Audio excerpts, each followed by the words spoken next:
Batid po ba ninyo ngayon, mga petsa na to, kung ano ang pinagdiriwang natin sa Pilipinas?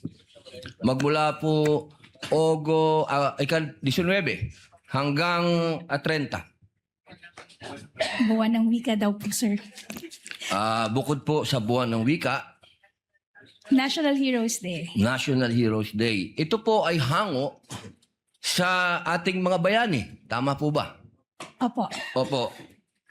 Naniniwala po ba kayo na ang ating mga bayani ay may mga alias? Kilala niyo po ba sila Di Masalang? I'm sorry po sa aking history teacher. Ayan, opo. Hindi ko na po maalala. Ito po ang masyado. pinakamagandang panahon para maipaalala po sa inyo na ang ating mga bayani ay gumamit ng mga alias. Di Masalang, Siling Labuyo, Tikbalang, Tagailog, May Pag-asa, Buwan, Magdalo, Leon Kilat, Vibora, Lakambini, Paralitiko, Dimas, Alipato, Liwanag, Balite, at marami pa pong iba. Ano po ang kahalagahan dito, palagay po ninyo? Ang alias po, anong kahalagahan? Well, first, sir, Your Honor, I cannot comment because I'm not sure of the circumstances surrounding their use of alias. Under the anti-alias law, sir, inaalaw naman po yung paggamit ng alias provided kailangan po nakabanggit din, nakadisclose kung ano yung real name. So it's not completely prohibited provided they also provide the real Opo. the real name. So, Pakisagot lang muna po yung tanong ko bago po yung explanation po ninyo. Pakisagot lang po kung narinig nyo na po yung mga alias na yan. Ngayon lang po nyo narinig. some of it po, Your Ayun. Honor, to be candid, some of it I've already heard. Magmula po 1892 hanggang 1896, ginagamit po nila ang mga alias na yan. Nagkaroon lang po ng isang traidor, ang pangalan ay Teodoro Patiño, na nagbulgar sa Katipunan. Alam po ba niyo yun? Yes, Your Honor. But the circumstances then were different because we were Bakit po iba? under... Bakit po iba? Bakit po na iba? May gera po nun, sir, and we were under Wala po ba occupation. tayong gera sa NPA? Ang NPA po, merong mga alias. Meron pong Ka-Cobra, Ka-Agila, Ka-Lawin, Ka-Tigre, Ka-Kapre, Ka-Sirena, Ka-Adobo, Ka-Sinigang, Ka-Pansit, Ka-Tinola, Ka-Sile, Ka-Kamote, Ka-Bawang, Ka-Maxi, Ka-Labuyo. Strictly speaking, Lahat po yan, sir, ginagamit iba po na yung alias. internal armed conflict, iba naman din po yung war.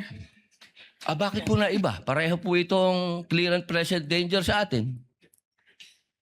So ang gusto ko lamang pong ipaalam sa ating prosecution na napakahalaga po ng alias sa panahon ng... Kayo po, sagutin po nyo, sa panahon ng...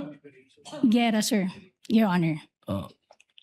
Ang confidential po, ang pagkilos confidential ay napakahalaga at hindi po ginagamit ang pangalan at hindi po pumipirma. At alam niyo po ba, noong September 12, 1896, ano nangyari? Merong nagkaroon tayo ng 13 martires. Yung mga nagtraidor ay itinuro ang mga totoong pangalan, totoong lugar, kung nasaan yung mga sumusuporta sa Katipunan. If I may, Your One Honor. last na lang po. Kindly wind One up, last, Senator one Judge last na lang Padilla. po. If I may, Your Honor, just address your question earlier. With all due respect, Your Honor, the prosecution respectfully submits that whether the use of alias is allowed or not and whether it's necessary or not, to us, that is a non-issue because that was never raised Hindi po by pwedeng the... maging non-issue sapagkat ito po ang ipinalalabas ng prosecution. If I may, Your Na may Honor, mga pangalan, na mga katawa-tawang pangalan. Mas nakakatawa po itong mga pangalan nung mga nangyari nung araw. with all due At isa respect, pa Your po, Honor, isa na lang if po. Kasi isa na lang po.